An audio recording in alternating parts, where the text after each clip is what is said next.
Spike Lee's Do the Right Thing is a stylized depiction of life within 1980s Brooklyn, New York, and the impact of national racial tensions on small African American communities. Lee showed their strengths together, but he also chose to depict the falling apart of wider communities when racism becomes too much to ignore.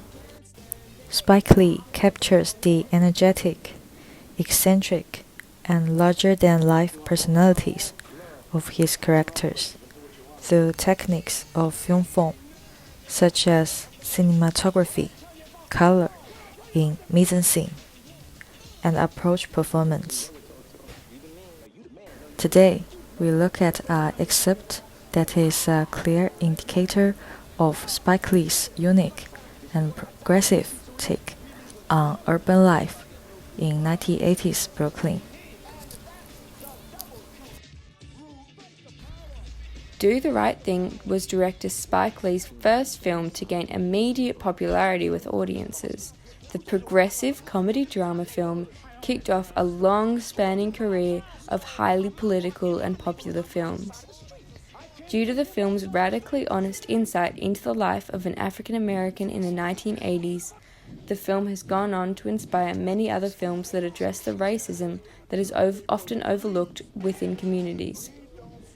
Lee's film differs from other films of its era because it is completely unafraid to depict lifelike situations, such as African American culture in New York and the reality of police brutality.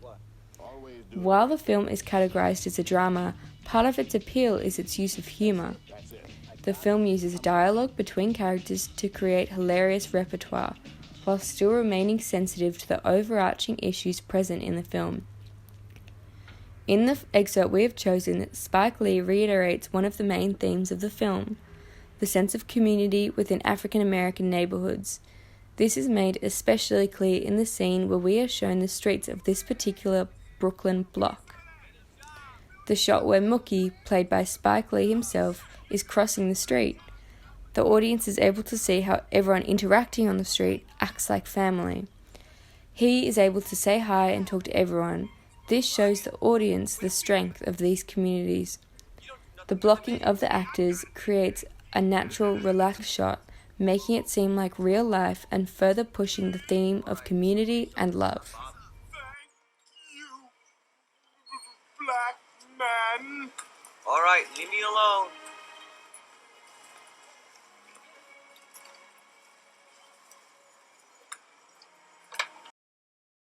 The cinematography used in Do the Right Thing has been carefully constructed in order to remind the audience of where they are, as the film is so heavily reliant on the location of one central block in the Bedford-Stuyvesant area of Brooklyn, and the idea of community that comes with it. The wide-angle lens used in order to further push the idea of community is obvious in this scene, where the racially formed cracks between the wider community begin to show. Due to the lens's slight distortion of the scene, it is able to capture a lot of the surrounding environment.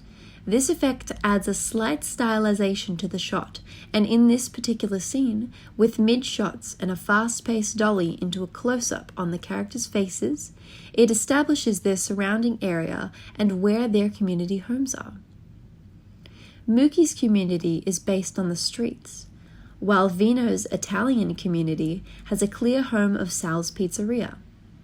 The Puerto Rican community feel at home on the front steps of a brownstone where they are shown hanging out. A policeman feels safest with the patrol car behind him. And finally, the Korean family are at home in the grocer. This establishing of each community's home is important in showing the cracks between the wider community of this particular Brooklyn block, cracks that are fueled by racism and ignorance of one another.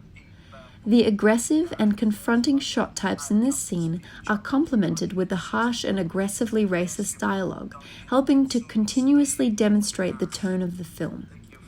The editing style of this film remains mostly fast-paced, with little to no fades, and consistently follows over 8 characters for the duration of the film. The film is highly stylized, but the editing style seems to make the conversations in the film feel more realistic. The aspect ratio used for this film is the widescreen ratio of 1.85 to 1, which was originally made to help differentiate films from TV. This aspect ratio is traditional for Hollywood films, giving them the classic feel, perfect for this type of film. One of the main visual features of this film that captivated audiences is the bright color scheme, which is complemented by lighting that leans towards realism but also utilizes classic Hollywood techniques. These classic lighting techniques are often used in order to accentuate the plotline. This is clear in this scene, where Vino is placed with his face in the shadow. The darkness is reflected in the racist dialogue. The film's use of bright colors can also be seen in the bright clothing that the characters wear. A recurring color seen in the film is red. Multiple characters don bright red clothing, representing the physical heat that they are experiencing. The red foreshadows the blood, romance, and anger that is entwined within the plot.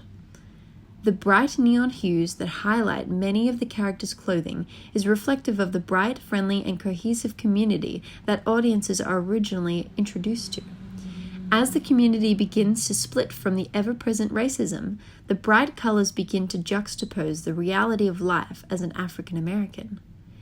As these neon colors slowly become a harsh reminder of the time period, the red becomes more prominent and complements the increasing tensions within the neighborhood. The setting of this film mainly stays within one particular block in the Bedford-Stuyvesant neighborhood in Brooklyn, New York.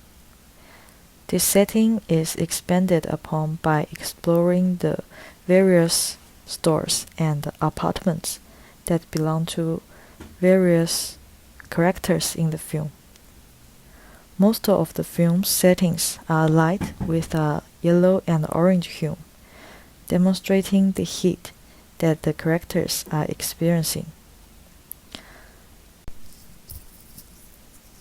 The heat is also symbolic of the heat building between the various racially segregated community groups within the neighborhood. The heat, like the racial tension, is steadily rising, and as the day hits its peak, as does the violence that takes place. The design of the street itself seems to be quite monotone, with a plain and similar colored beige buildings lining the walkway. Yet, what makes it seem bright, bustling hub for a large community is the characters seen running, sitting, and socializing all over the street.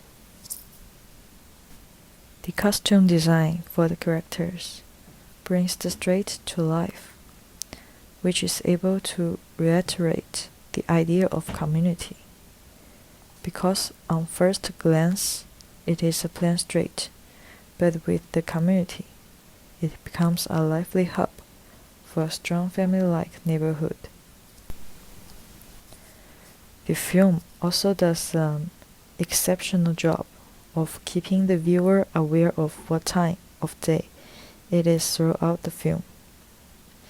This is achieved by the various color tones that we see in each scene, helping the viewer to have a clear idea of when the events are taking place.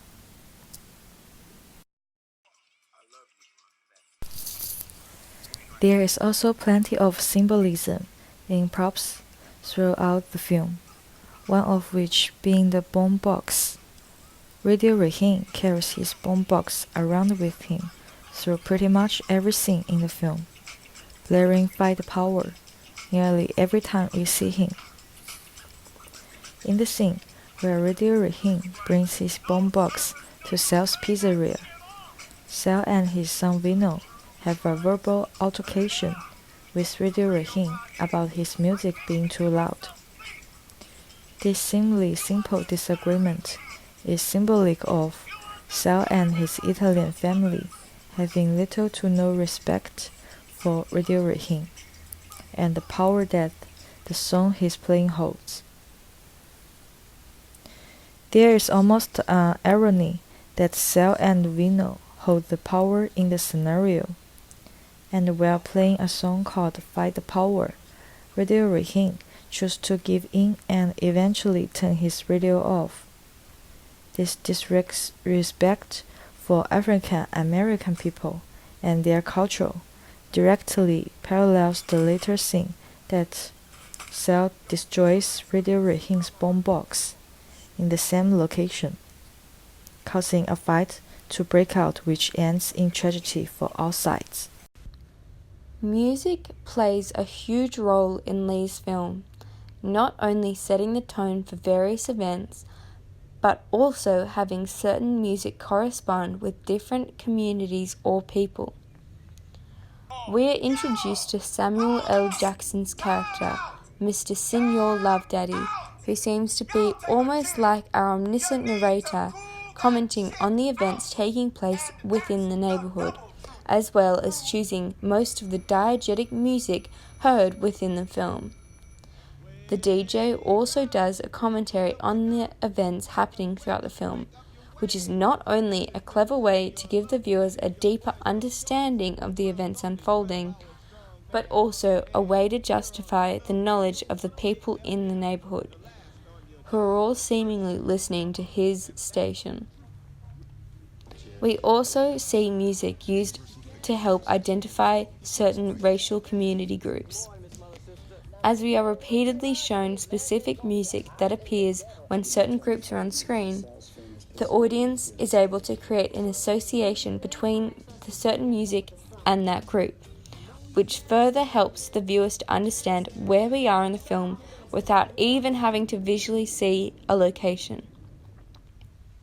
The sound effects used in the film help create an atmosphere for the viewers. We can feel how hot it is because of the sound of fans and of heat radiating off the pavement. We know it's a busy neighborhood because of the sound of children yelling and people chatting. The almost constant sound of movement in the background of most scenes is reiterating the idea of community throughout the film.